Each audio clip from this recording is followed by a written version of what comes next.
Atenção! Começa agora uma teleaula de Química do Ensino Médio. Você vai assistir a teleaula de número 15. Bons estudos!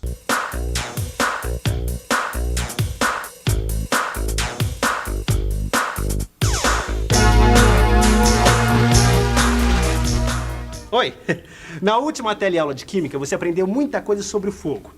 Viu como prevenir incêndios, que é uma coisa prática importantíssima. E conheceu também a teoria geral do fogo e o triângulo do fogo. Afinal, é necessário o combustível, o calor e o oxigênio para que o fogo tenha início.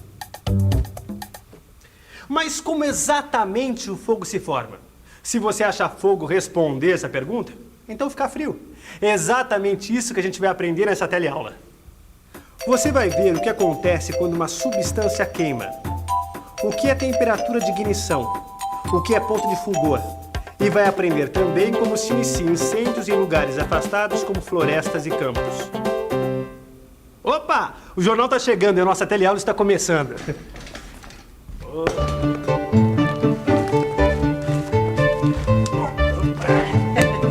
Oi, no jornal traz alguma coisa sobre o incêndio de outro dia? Segunda página. Foi o danado do gás que esqueceu ligado mesmo. Sabe que isso me faz pensar? Quando é que pega o fogo? Companheiro, mas que pergunta. Quando alguém risca o fósforo, ué. Não, eu sei, mas não é isso que eu tô falando, não. Eu sei que para existir fogo, precisa existir oxigênio, fonte de calor e combustível. Mas quando é que o fogo se forma? Companheiro, mas que necessidade tem de saber isso? O importante é saber acender o fogo e apagar também quando ele for grande. Aí é que você se engana. Quanto mais a gente souber sobre o fogo, mais a gente vai aprender a lidar com ele. E você, sabe como o fogo se forma? Você sabe que qualquer matéria é formada por partículas. Quando o combustível queima, como nesse caso aqui, o gás, as partículas do combustível se ligam às partículas do oxigênio. O calor é tanto que libera a luz. O fogo é o calor mais a luz. Ou, em outras palavras, o fogo é um fenômeno que acontece quando as partículas do combustível se ligam às partículas do oxigênio e liberam calor e luz. Deu para perceber que a matéria se aquece quando pega fogo, não é? Mas você já reparou que tem coisa que pega fogo fácil, e tem coisa difícil de pegar fogo?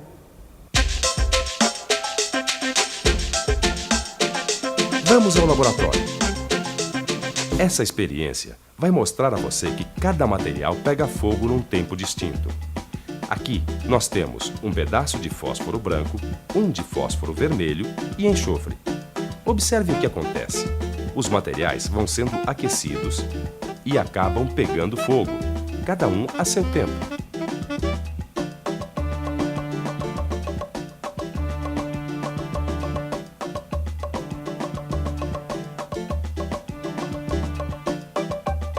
Veja de novo.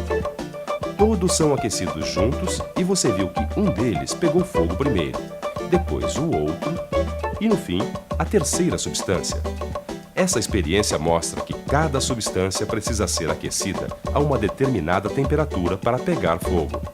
Se você der calor para o material e tiver oxigênio em volta, o material pega fogo sozinho, nem precisa de fósforo. Eu estou vendo pela sua cara, Zezé, que você ainda está com alguma dúvida, não é? Tô mesmo. É essa história de um objeto poder se incendiar sem ninguém colocar fogo nele. Eu vou explicar melhor. Uma coisa pode pegar fogo de duas maneiras. Ou você pondo fogo nela, como um fósforo, uma tocha, ou então aquecendo esse objeto a uma determinada temperatura. Ué, mas só de aquecer pega fogo? Claro!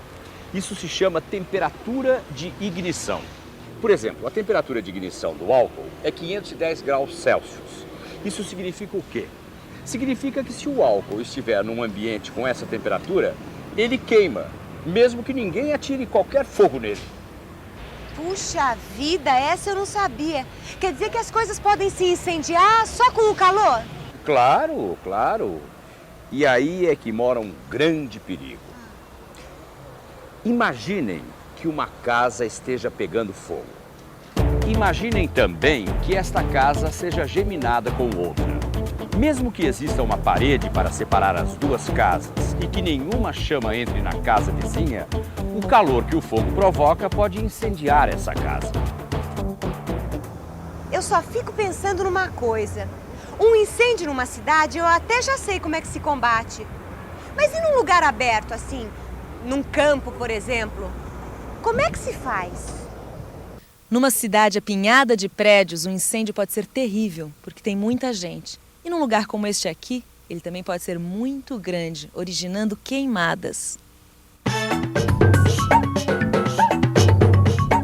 Queimada, parte de floresta ou de campo que se incendeia casualmente ou de propósito. Para explicar melhor para a gente o que é uma queimada, nós vamos conversar agora com Oscar, que é engenheiro florestal aqui no Ibama. Oscar, por favor, explica para a gente como se origina uma queimada. Na maior parte, as queimadas se originam das práticas agrícolas, né, em preparação de áreas para os plantios, que quando não são tomadas as precauções necessárias, elas acabam se expandindo dessas áreas, indo para áreas que não estariam programadas, né? Essas queimadas destruindo grande parte do meio ambiente. E quais são essas precauções necessárias? Quais são os cuidados que deveriam ser tomados? Bom, o proprietário da área, o responsável pela área, ele tem que ter o cuidado, primeiro, de construir aceiros, de abrir aceiros, e de avisar as autoridades que cuidam dessa área de proteção do ambiente, da proteção florestal, e também posicionar empregados, pessoas da fazenda ou da propriedade agrícola, para que não permita que o fogo extrapole a área que se pretende trabalhar. E quando o fogo extrapola, como é que se combate a queimada?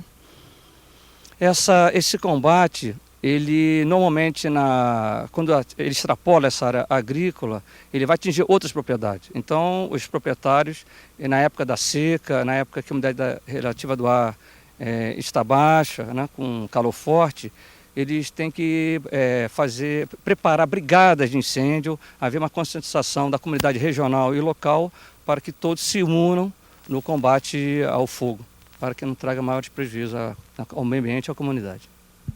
Como nós acabamos de ouvir, o fogo é um elemento muito difícil de ser dominado. Por isso, todo cuidado é pouco quando se trata de substâncias combustíveis e de fontes de calor. Isso sem falar no oxigênio, que, como a gente sabe, está no ar. E com ele, não há nenhum cuidado a ser tomado. Já aprendemos que o álcool pega fogo ao atingir 510 graus Celsius. Qual será a explicação? Isso tem uma explicação simples. Isso acontece quando a temperatura do álcool está acima do ponto de fulgor. A diferença entre a temperatura de ignição e o ponto de fulgor é que na temperatura de ignição você não precisa da chama para que uma coisa pegue fogo. Já no ponto de fulgor, você precisa da chama. Se o álcool estiver abaixo do ponto de fulgor, mesmo com a chama, nada acontece. Se ele estiver acima do ponto de fulgor, uma chama fará com que ele pegue fogo. E se o álcool estiver acima da temperatura de ignição, ele pegará fogo mesmo sem a chama, como você já viu. O ponto de fulgor do álcool é 9 graus Celsius. Repare que se ele estiver abaixo de 9 graus, como está aqui, não adianta chama nem nada. Veja só. Já o outro, que está acima do ponto de fulgor, pega fogo fácil. Qualquer combustível líquido, como álcool, querosene e gasolina, solta vapores em sua superfície. Se você chegar com a chama de um fósforo nessa superfície, o que acontece? O calor esquenta o vapor que está ali perto. Pega fogo num pedacinho e aí esse foguinho esquenta o vapor próximo. E assim vai. Num segundo, a superfície toda já está pegando fogo, porque o fogo se propaga. Isso também quer dizer que se você esfriar os vapores, o fogo apaga. Agora eu pergunto, como é que se pode esfriar os vapores? Veja essa experiência. Quando a gente coloca a espiral de cobre sobre a chama da vela, ela apaga. Por quê? Acontece que o cobre é um metal que conduz o calor facilmente. Quando se colocou o cobre em volta da chama, o cobre absorveu o calor dos vapores de parafina que estavam queimando. A parafina esfriou, O fogo deixou de se propagar e aí a vela apagou. Quer dizer, então, que pro fogo deixar de se propagar, é só ele esfriar, onde ele estiver? Exatamente. E no caso da experiência com a vela? Se em vez da gente resfriar o fio de cobre antes de colocar ele na chama, a gente esquentar esse fio, o que iria acontecer? Boa pergunta. Por que você não pensa um pouco? Vamos pensar um pouco.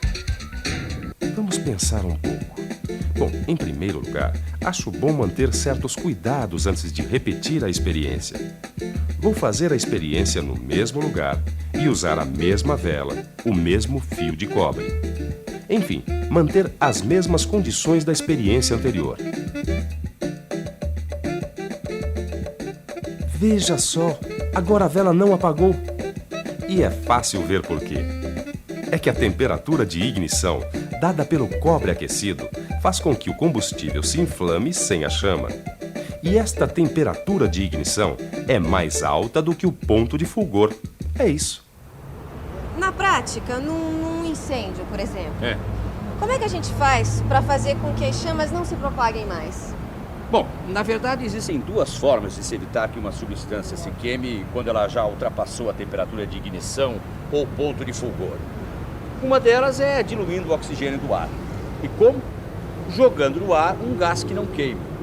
E a outra é o resfriamento, claro, né? Ah, mas então é por isso que os bombeiros ficam jogando água numa parede que não tem chamas? Isso mesmo, Ah lá. é para resfriar a parede. Nossa, mas eu tô impressionada com essa história da propagação do fogo. Quando ele começa, ele não para mais. Dê uma olhada neste capim seco. Ele é um combustível perfeito. Uma fonte de calor que cai aqui pode ser simplesmente um cigarro aceso atirado por alguém.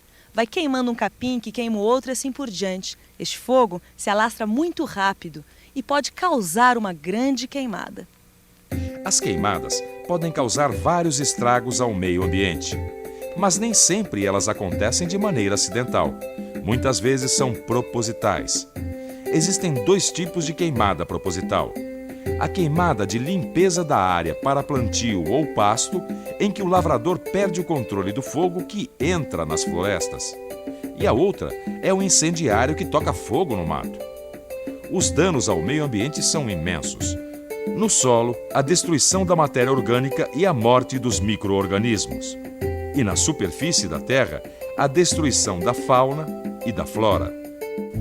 É, Clóvis, mas sem o fogo não tinha essa pipoquinha aí, ó. Ah, o senhor nem me diga.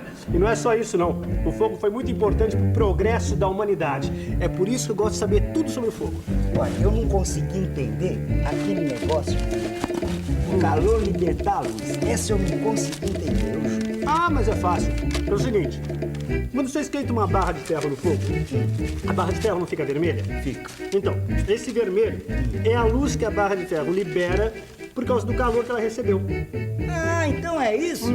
Bom, aprendi mais uma. Olha aí a sua pipoquinha. Opa, obrigado. Servido uma pipoquinha aí? Mas antes da pipoca, vamos pra revisão. E atenção, se liga aí que é hora da revisão. Na teleaula de hoje, você viu que o fogo é um fenômeno que acontece quando as partículas da matéria se ligam às partículas do oxigênio e soltam luz e calor.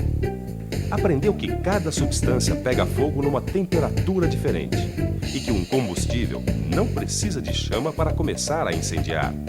Basta que ele esteja na sua temperatura de ignição. Conheceu também o ponto de fulgor, que é uma temperatura mais baixa que a temperatura de ignição. Quando o combustível está no ponto de fulgor, é necessário uma chama para acendê-lo. E também viu que os incêndios podem representar grande perigo, não apenas nas cidades, como em grandes descampados e florestas. E agora aproveite que sua cabeça está aquecida com o calor e a luz de todas essas informações e vá fundo no seu livro.